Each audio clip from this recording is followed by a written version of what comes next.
লক্ষ্য করে সেই দৃশ্য কিন্তু আমরা দেখতে পাচ্ছি। আবার ফায়ার হয়েছে, আবার ফায়ার হয়েছে। সেনাবাহিনী কিন্তু অলরেডি অবস্থানে।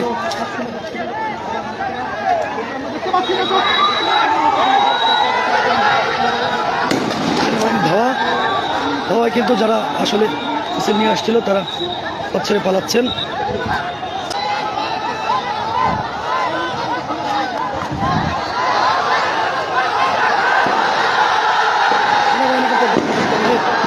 মারার জন্য মারেননি, একজন আন্দোলনকারী পানিতে ঝাঁপ দিয়েছেন,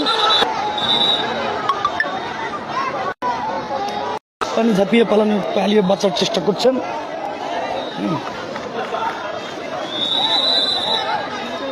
আবারও সেনাবাহিনীকে উদ্দেশ্য করে ইট পাটকেল ছোড়া হচ্ছে, আবারও সেনাবাহিনীকে উদ্দেশ্য করে ইট পাটকেল ছোড়া হচ্ছে, আবারও সেনাবাহিনীকে উদ্দেশ্য করে ইট পাটকেল।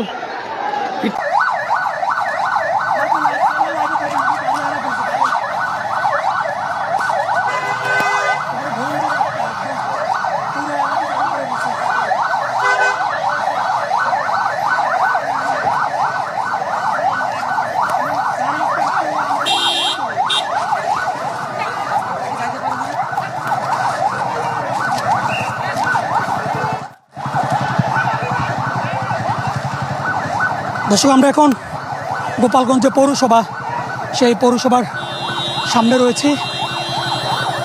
এদিক দিয়ে